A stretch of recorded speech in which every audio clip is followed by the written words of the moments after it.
बीनिश, शुक्रिया बीनिश।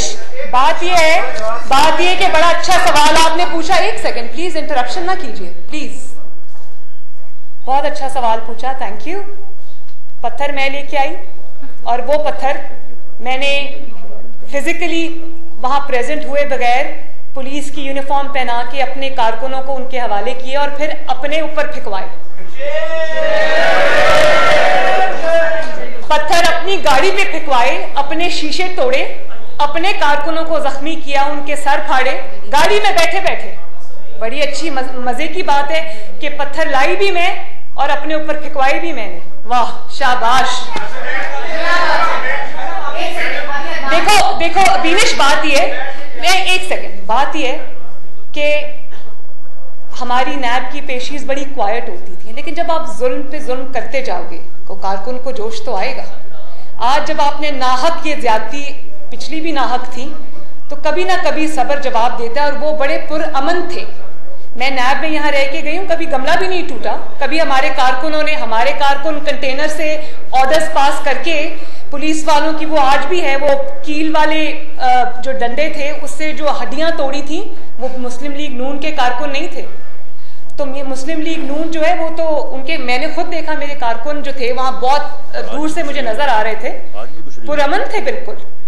तो मुझे लगता है बीनिश कि इतना बड़ा क्राउड ये एक्सपेक्ट नहीं कर रहे थे, और जब क्राउड देख लिया तो ये पैनिक कर गए, और इस पैनिक में उन्होंने ये अपने ऊपर खुद कुछ हमला कर लिया। आज आप बड़ी बहादुरी के साथ नैब ऑफिस के बाहर खड़े रहे, पत्थर का मामला दूसरा है।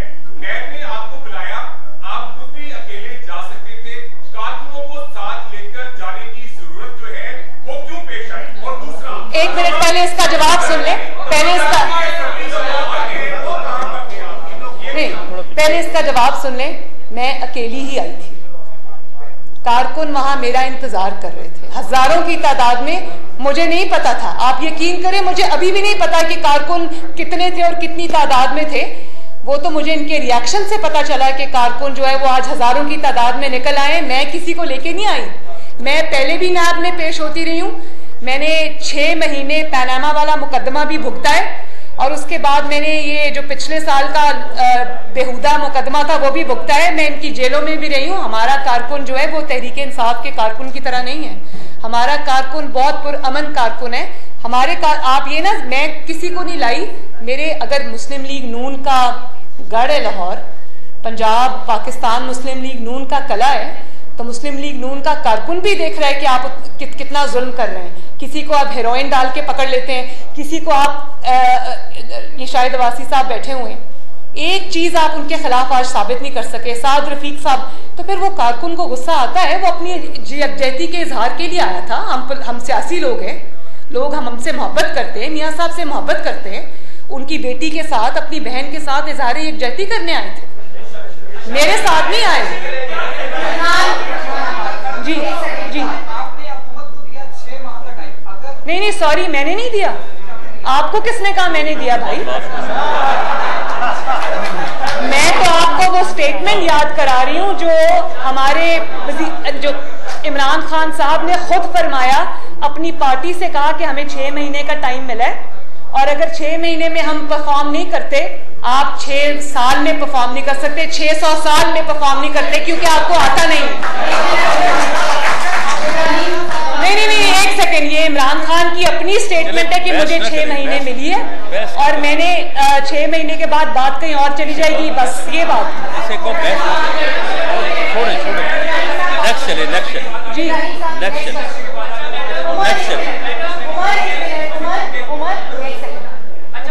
बात करें।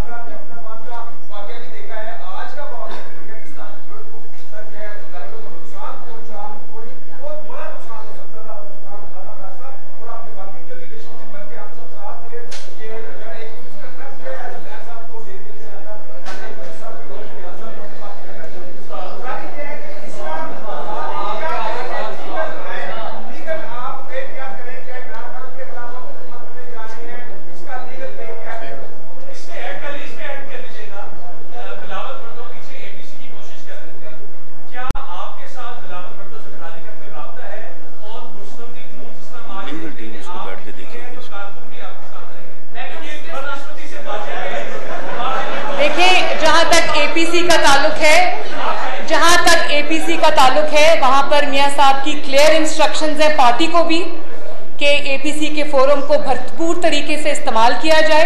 मौलाना फजलुर रहमान साहब की सरबराही के अंदर और उनकी सुपरविजन में, और उनको जो है वो पूरी तरह उनसे ताउन किया जाए, और जो फैसले भी हों वो अपोजिशन को यूनाइटेड करके एपीसी के फोरम से होने चाहिए। ये मुझे पता है कि मियां साहब की क्लियर इंस्ट्रक्शंस हैं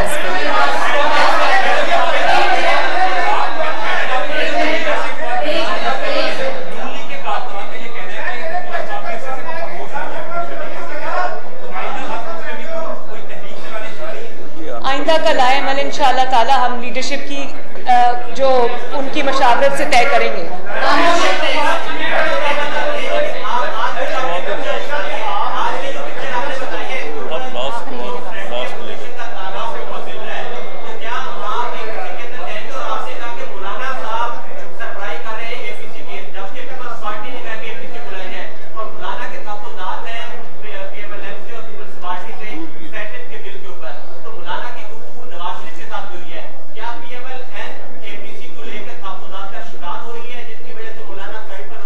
मैंने आपको अभी बताया कि एपीसी के बारे में और मौलाना साहब के बारे में मियां साहब के क्या तासुरात हैं, उसमें कोई एम्बिग्विटी नहीं है, और अगर मौलाना साहब के कोई तहफ़्फ़ुज़ात हैं तो उसको मुस्लिम लीग नून इंशाअल्लाह ताला दूर कर देगी, उसके लिए फिक्रमंद होने की जरूरत नहीं है।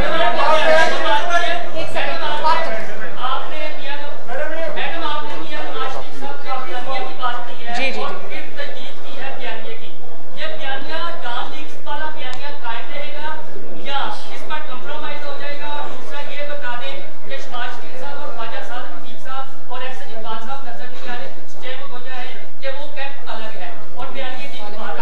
बड़ी मेहरबानी। पीएमएलएन का कोई कैंप अलग नहीं है। पीएमएलएन के अंदर डेमोक्रेटिक जमात है, हर तरह के माइंडसेट के लोग हैं, हर तरह के ख्याल के लोग हैं, हर तरह के ओपिनियन के लोग हैं, और आरात डिफरेंट हैं लोगों की, लेकिन खुशी की बात यह है कि जहां मियां नवाज शरीफ की क़यादत आ जाती वहां सब मुत्तहिद हैं।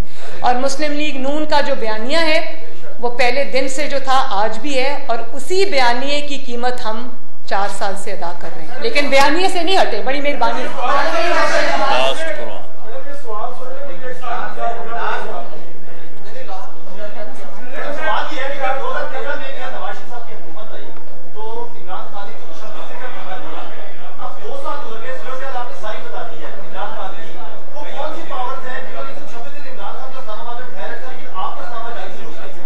मुझे इस्लामाबाद जाने से बोलो, मैं अभी इस्लामाबाद जा ही नहीं रही।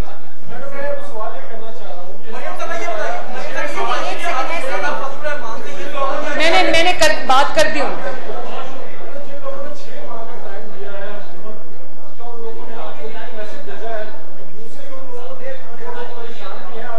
ना हमें कोई मैसेज भेजता है ना हम किसी से बात करते हैं। मेहरबानी।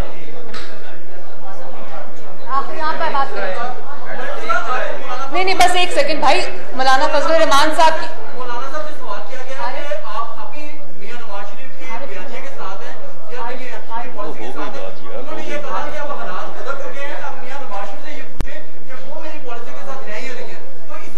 वो मौलाना साहब और मियां साहब आपस में खुद बात कर लेंगे। शुक्रिया जी।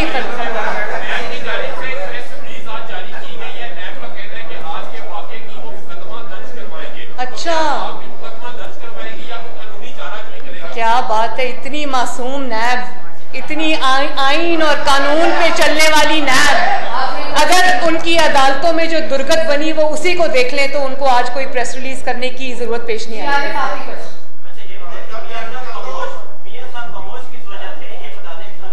शुक्रिया, थैंक यू। ये मेरा आखिरी सवाल है। मैंने सब सवाल लिए, आपके सारे गिले मैंने दूर कर दिया। आपका सवाल ये है कि मियां साहब खामोश क्यों हैं। शुक्रिया। मियां साहब खामोश नहीं है, लेकिन मियां साहब ने अपने हिस्से का सारा काम कर दिया। मियां साहब ने वो कुर्बानियां दी जो 72 साल में किसी सियासी लीडर ने कुर्बानी नहीं दी। अपनी बीवी को मिस्tre मर्ग पे छोड़ के कानून और आइन के सामने, अदालतों के सामने पेश होना। होता तो ये था ना कि लोग कारकुनों से कुर्बानी मांगते हैं, सियासी लोगों से कुर्बानी, अपने कारकुनों से, अपने सपोर्टर से कुर्बानी मांगते हैं।